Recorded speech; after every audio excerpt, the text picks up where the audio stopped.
Welcome back to The Paper Pursuer. Now that it's finally calmed down around here, I can hop back on and finish these couple of articles from show notes 1195. Instead of my trusty Rubik's Cube, I'm helping myself to a little bit of Eagle Rare bourbon right now. Let me get a sip in real quick. All right, let me get started. So the article that I'm going to be reading is on the Washington Free Beacon. It's titled, Obama Alum, Evelyn Farkas is running for Congress and away from Burisma. Former Obama DOD official, Atlantic Council fellow, didn't disclose her work with Burisma, even as she defended Hunter Biden. By Alana Hoodman, March 2nd, 2020. Evelyn Farkas, a former Obama Defense Department official now running for Congress in New York's 17th Congressional District, can often be found railing against President Trump's efforts to investigate Burisma Holdings from her platforms on cable news and social media.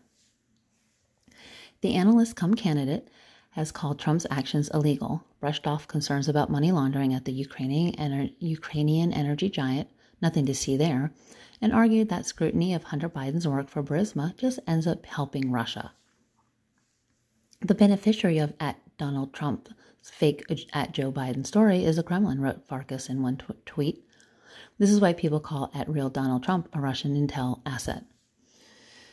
Left unmentioned in her public statements is that Farkas was an integral part of a muscular effort by Burisma to rehabilitate its reputation both in the United States and abroad.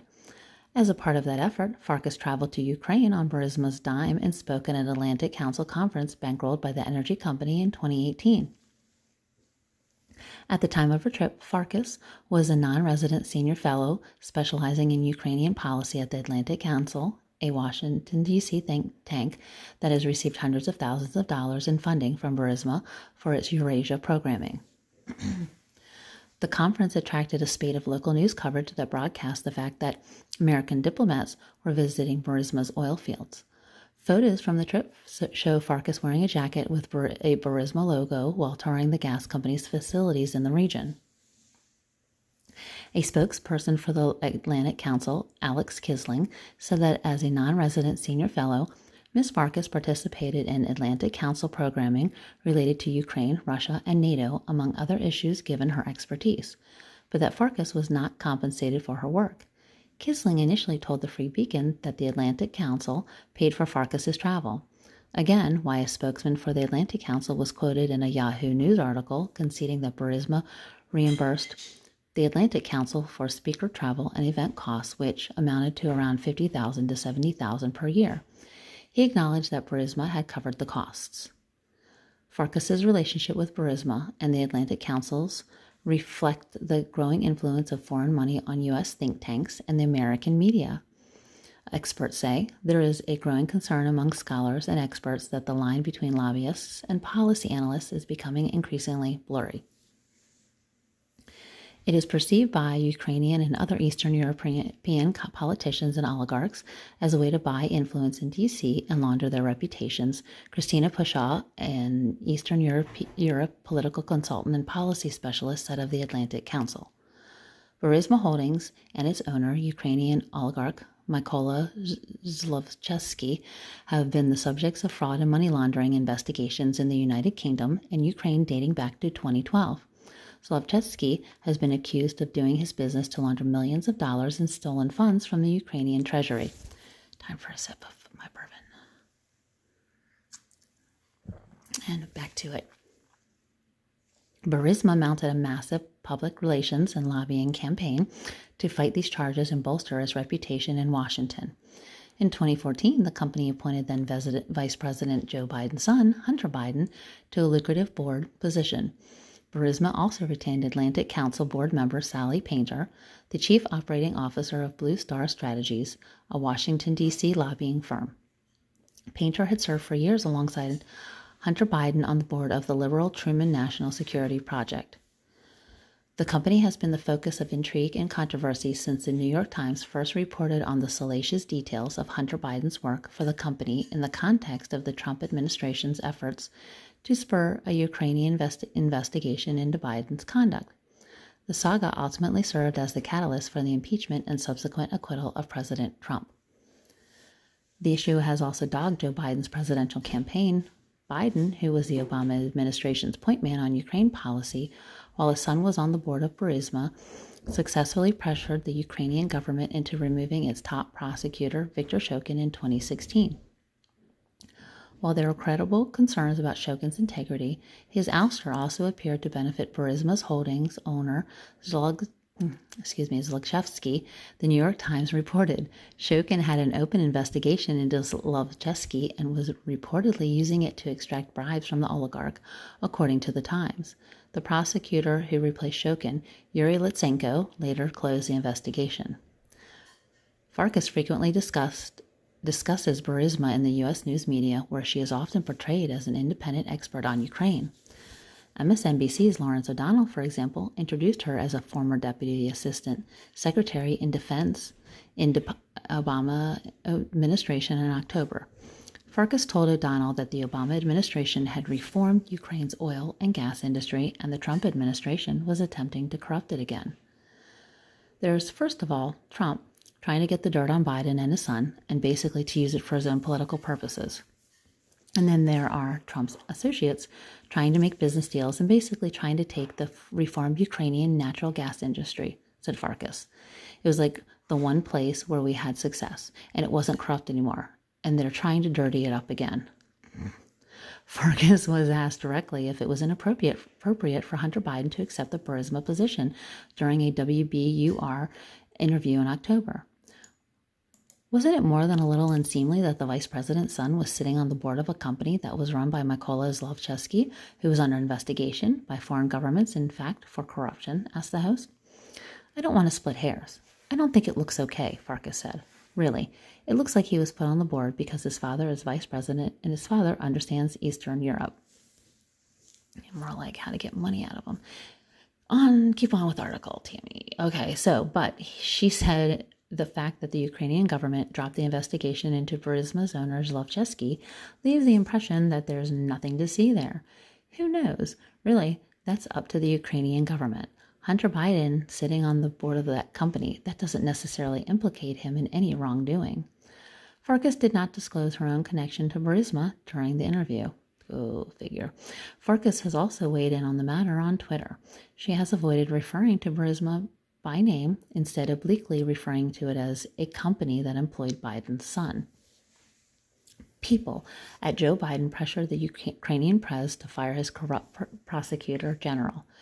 It was U.S. policy, DOJ, Treasury, we all wanted, not something he did on a whim or to help himself/Obama in elections, she wrote in one tweet. Unrelated fact, his son was on a board in that country. I was in the government and the prosecutor was not investigating Biden's son, and we were all urging the prosecutor to be fired because he was absolutely, completely corrupt, she wrote on September 20th, 2019.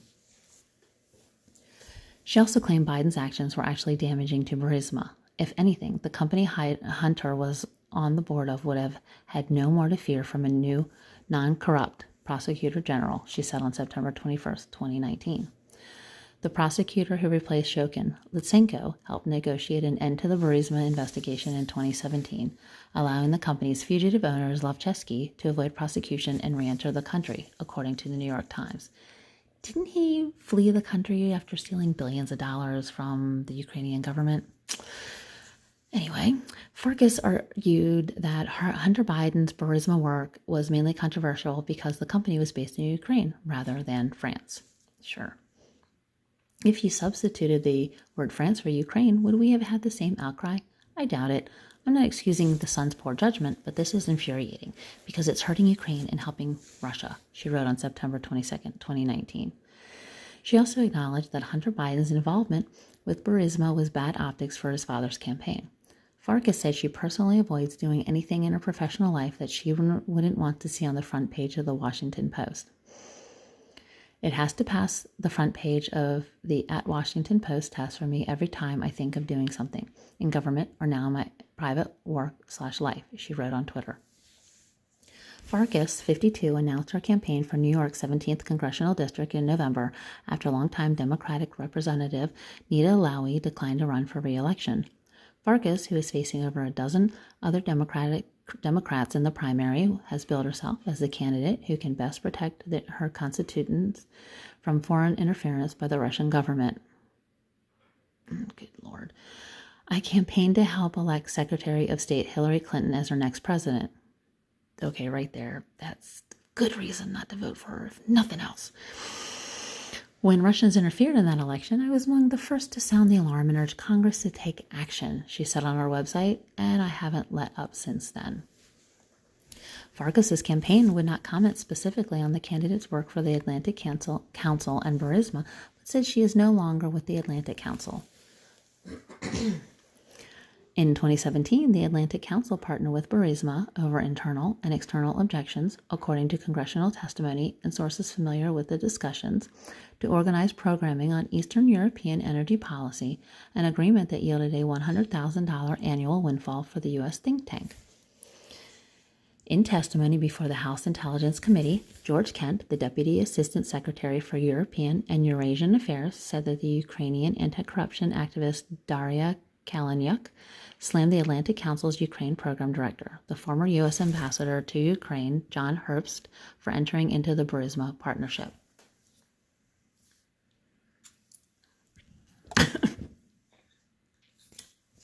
Excuse me. That one went down the wrong way. Whew.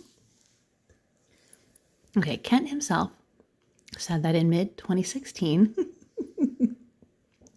he intervened to prevent Burisma from co-sponsoring events with U.S. government organizations. Excuse me, let me start that over again. Kent himself said that in mid-2016, he intervened to prevent Burisma from co-sponsoring events with U.S. government organizations because Burisma had a poor reputation in the business, and I didn't think it was appropriate for the U.S. government to co-sponsor something with a company that had a bad reputation. Excuse me. Burisma first approached the Atlantic Council with a funding offer in 2016, according to the Wall Street Journal, but the think tank allegedly turned it down because the company was still under investigation. After the investigations were closed in early 2017, the Atlantic Council agreed to partner with Burisma on Eastern European policy programming. Under the agreement, Burisma provided the Atlantic Council with $100,000 a year and covered the costs of joint conferences and events, according to the Wall Street Journal. Burisma also reimbursed speaker travel and event costs, which amounted to around $50,000 to $70,000 per year, the Atlantic Council told Yahoo News. Ilya Zaslavsky, head of research at the Free Russia Foundation, said the Atlantic Council should have been aware that there were still significant concerns about Burisma and its owner Zlavsky's finances when the think tank took the money, despite the fact that Ukraine and the UK had closed their investigations. They were no longer under criminal investigations, but there were absolutely explicit questions about Zlavsky and his money not long before the Atlantic Council took the money, said Zaslavsky. Burisma has funded several high-profile Atlantic Council events since 2017, including annual energy-related conferences in Ukraine and Monaco. The 2018 conference was organized by Painter's firm Blue Star Strategies. Attendees included the head of the U.S.-Ukraine Business Council, Morgan Williams, Burisma executive Vadim Pozharsky, and former ambassador to Ukraine, Herbst. Farkas spoke on a panel at the conference, flanked by large Burisma signs and a Burisma flag waving in the background. They have a flag? Anyway, starting in 2014 when I was in the Pentagon, but up to the present moment, we have committed almost $1 billion of assistance to Ukraine in order to help Ukraine with its defense, said Farkas. Promotional video of the event shows Farkas and a group of U.S. representatives touring Burisma's facilities while wearing track jackets with the company logo on it. Herbst, the Atlantic Council Ukraine Program Director and former ambassador, gave a glowing assessment of Burisma's industry work at the event, an indication of what Burisma expected in return for its investment. Mining at a deep level requires extremely powerful equipment, and the fact that Burisma Group invested into best-in-class rigs deserves respect.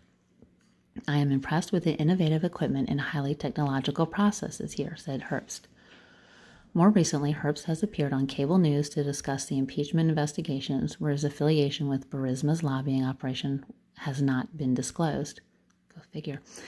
In a January 15 CNN appearance, Herbst slammed the false narrative that Joe Biden was doing something corrupt in Ukraine when, in fact, he was fighting corruption.